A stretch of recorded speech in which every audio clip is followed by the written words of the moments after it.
C police officer വേഷം എന്ന് പറഞ്ഞു കഴിഞ്ഞാൽ കാണാൻ എല്ലാം ഒന്നുപോലെ ഇരിക്കും. എൻ്റെ പോലീസ് വേഷങ്ങൾ നോക്കിക്കഴിഞ്ഞാൽ ഇപ്പം കരിക്കുന്നം സിക്സേഴ്സിൽ അഭിനയിച്ചിരുന്ന ആ ഒരു പോലീസ് വേഷവും ആക്ഷൻ ഹീറോ ബിജു എന്ന് പറയുന്ന സിനിമയിലുള്ള കമ്മീഷണറുടെ വേഷവും രണ്ടും അജഗജാന്തരം വ്യത്യാസമാണ്. യൂണിഫോം ഒന്ന് തന്നെയാണ്. ബട്ട് ദെൻ ആ സിറ്റുവേഷൻ അനുസരിച്ചിട്ടും അതുപോലെ തന്നെ ആ ഡയറക്ടർ പറയുന്നതിനനുസരിച്ച് ആ ക്യാരക്ടർ വരുമ്പോഴാണ് നമ്മൾ വ്യത്യസ്തമാവുന്നത്.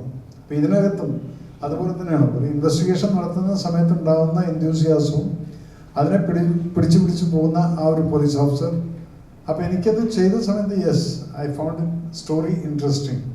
ഇതാണ് പോലീസ് വേഷം ചെയ്യുക എന്ന് പറയുന്ന സമയത്തുള്ള വ്യത്യസ്തത എന്തെന്ന് ചോദിച്ചു കഴിഞ്ഞാൽ ഓരോ കഥയ്ക്കനുസരിച്ച് നമ്മൾ മാറിക്കൊണ്ടിരിക്കും. അപ്പം ഇതിനകത്തും ആ ഒരു വ്യത്യസ്തതയാണ് എനിക്ക് ഫീൽ ചെയ്തിരിക്കുന്നത്. ഇനിയിപ്പം action hero Biju second part വരുന്നുണ്ട്. അപ്പം അതിനകത്തുള്ളത് സീരിയസ് ആണെങ്കിൽ ഒരു കോമിക്കൽ അപ്രോച്ചായിരുന്നു. എല്ലാവരും എൻ്റെ ക്യാരക്ടർ കണ്ട് ചിരിച്ചിട്ടുള്ളൊരു പടം, ഈവൻ കുട്ടികളടക്കം ആ തെറി വിളിക്കുന്ന സീൻ.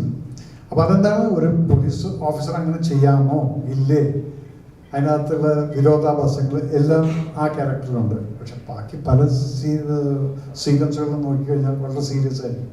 ഇതിൽ ഞാൻ കുറച്ച് സീരിയസ് ആണ്.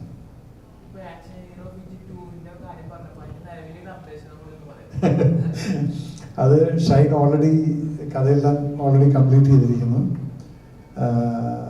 ഇവിടെ ആ സ്ഥലം പറഞ്ഞു കഴിഞ്ഞാൽ ചിലപ്പോൾ ഷൈൻ ഇഷ്ടപ്പെടില്ല. അവനിവിടുന്ന് കേരളത്തിൽ നിന്ന് പുറത്ത് കുറേ ദൂരത്ത് പോയിട്ട് ഒരു ബോർഡർ ഏരിയയിൽ ഷൂട്ടെല്ലാം ചെയ്തിട്ട് വന്നിട്ടുണ്ട് കുറച്ച് സീക്വൻസ്. അപ്പം ഷൈനെ സംബന്ധിച്ചിടത്തോളം അത് പുറത്ത് വിടണ്ടെന്നുള്ളതാണ്. അതുകൊണ്ട് ഞാൻ ആ സ്ഥലം പറയുന്നില്ല.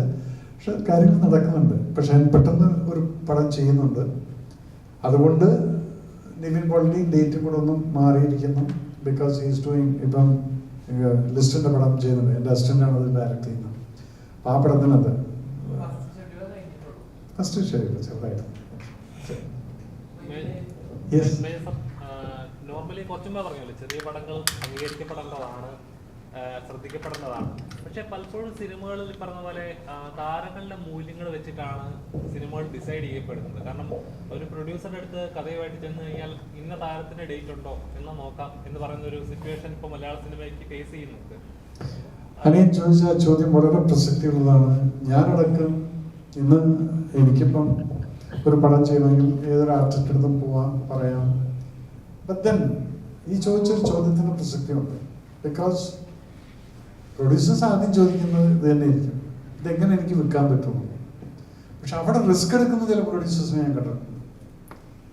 അതിൽപ്പെടുന്ന ഒരു ഗണത്തിലാണ് ഈ സിനിമയ്ക്ക് വരുന്നത്. കാരണം കഥയിൽ ഉണ്ടെങ്കിൽ യെസ് എനിക്ക് ആർട്ടിസ്റ്റൊന്നും വേണ്ട എന്ന് പറഞ്ഞിട്ട് ചെയ്യാവും.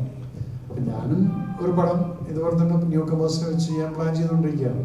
ബിക്കോസ് കഥയ്ക്കകത്ത് കണ്ടന്റ് ഉണ്ടെങ്കിൽ അത് ഇപ്പം ഇന്നിപ്പോൾ സോഷ്യൽ മീഡിയ നിങ്ങളെപ്പോലുള്ള ആളുകൾ ഉള്ളതുകൊണ്ട് ഞാൻ പ്ലാൻ ചെയ്ത് എന്താണെന്ന് വെച്ചാൽ നിങ്ങളെപ്പോലുള്ള ആൾക്കാർക്ക് വെച്ചിട്ട് പ്രിവ്യൂ വയ്ക്കും. നിങ്ങൾ തോന്നിയത് എഴുതിക്കുമെന്ന് പറഞ്ഞിട്ട്. കാരണം എനിക്ക് അതിൻ്റെ കോൺഫിഡൻസ് ഉണ്ട്. ഈ കഥയിൽ എനിക്ക് ഒരാൾക്ക് ഇതിനെ കുറ്റം പറഞ്ഞ് തേക്കാൻ പറ്റില്ല എന്നുള്ള കോൺഫിഡൻസ് ഉള്ളത് കൊണ്ട് ഞാൻ വിചാരിച്ചു അതെല്ലാം കഴിഞ്ഞ് ഒരു മാസം കഴിഞ്ഞ് ഇവിടെ റിലീസ് ചെയ്യാം. അപ്പം ഇവിടെ ഉള്ളത് ഒന്ന് ബിസിനസ്. പ്രൊഡ്യൂസേഴ്സ് ചിലത് നോക്കുന്ന ബിസിനസ്.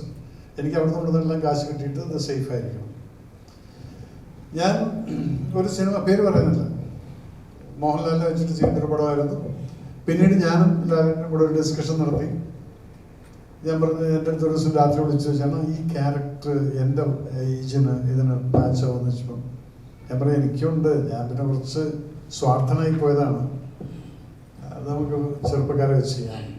അങ്ങനെ ഞങ്ങൾ ചെറുപ്പക്കാരെ വെച്ച് ചെയ്തു. പക്ഷെ അവിടെയും ആ ചെറുപ്പക്കാരെ വെച്ച് ചെയ്യാൻ പോയ സമയത്ത് ഞാൻ പുതിയ ആൾ വെച്ച് ചെയ്യാം. ആ കഥയിൽ എനിക്കുള്ള കോൺഫിഡൻസ് ഉണ്ട്. പക്ഷെ അത് പിന്നെ തട്ടിത്തിരിഞ്ഞൊരു സ്റ്റാർ തന്നെ വന്നു ചെയ്തു. അപ്പം നമുക്ക് കോൺഫിഡൻസ് ഉണ്ടെങ്കിൽ ഇപ്പം പ്രൊഡ്യൂസേഴ്സ് ഇപ്പം ഇന്നിവിടെ ആരാ പ്രൊഡ്യൂസേഴ്സ് അത് പറയും. പണ്ട് പ്രൊഡ്യൂസേഴ്സ് ഉണ്ടായിരുന്നു. അവർ വീട്ടിൽ നിന്ന് പൈസ കൊണ്ടുവന്ന് ബാഗിലൊക്കെ ആക്കി കൊണ്ടുവന്നിട്ട് ചെയ്യും. എന്നിട്ട് തിയേറ്റേഴ്സിൻ്റെ സപ്പോർട്ട്. അന്ന് ഒരു ഡിസ്ട്രിബ്യൂട്ടർ ഉണ്ടായിരുന്നു. ഇന്ന് അതെല്ലാം കട്ടായി. ഒരു ഫൈനാൻസറുണ്ട്, അദ്ദേഹത്തിൻ്റെ അടുത്ത് കാശ് വാങ്ങിച്ചിട്ട് ഇവിടെ വന്ന് ബാക്കിയുള്ളതെല്ലാം സെറ്റപ്പ് ചെയ്ത് കഴിഞ്ഞാൽ പടം പ്രൊഡ്യൂസ് ചെയ്യാൻ പറ്റുന്ന പേരുള്ളവർ പടം ചെയ്യുന്നുണ്ട്. ഇല്ലാത്തവരെന്ത് ചെയ്യും? ഇതുപോലുള്ളവർ അവരവരുടെ കയ്യിലുള്ള കാശ് ചെറിയൊരു ബഡ്ജറ്റിൽ ഒരു പടം ചെയ്യും. അപ്പം അതിന് നിങ്ങളെപ്പോലുള്ള ആളുകൾ, ബിക്കോസ് നമുക്കെല്ലാവർക്കും സോഷ്യലി ഒരു കമ്മിറ്റ്മെൻ്റ് ഉണ്ട്. നമ്മളൊരു ക്യാമറയും തൂക്കിക്കൊണ്ട് നടക്കുന്ന സമയത്ത് ഇതിൽ കൂടെ എനിക്ക് നെഗറ്റീവ് ന്യൂസ് പഠിക്കാൻ പറ്റും, പോസിറ്റീവ് പഠിക്കാൻ പറ്റും. ഞാൻ പറയുന്ന വാക്കാണ് മറ്റുള്ളവർ ശ്രദ്ധിക്കുന്നത് എന്നുള്ള കോൺഫിഡൻസ് എനിക്കുണ്ടെങ്കിൽ try to be positive always. നമ്മളൊരാളെ പറ്റി കുറ്റം പറയാൻ വളരെ എളുപ്പമാണ്, പക്ഷെ അതിൻ്റെ കുറ്റമല്ല, അതിനപ്പുറത്ത് എന്ത് കഷ്ടപ്പാടുണ്ടായിരുന്നു എന്ന് പറയാൻ പലരും മടിക്കുന്നുള്ളതെന്നല്ല, അതൊരു മൈൻഡ് സെറ്റാണ്. അങ്ങനെയുള്ള മൈൻഡ് സെറ്റ് ഇല്ലാത്ത ഞങ്ങളെപ്പോലുള്ളവരുണ്ടെങ്കിൽ ഇതുപോലെ പുതിയ പ്രൊഡ്യൂസേഴ്സും വരും, ഡയറക്ടേഴ്സും വരും, ആക്ടേഴ്സും വരും. അപ്പോൾ ഈ ക്ഷാമം മാറും. അപ്പം അതാണ് ഞാൻ ആഗ്രഹിക്കുന്നത്.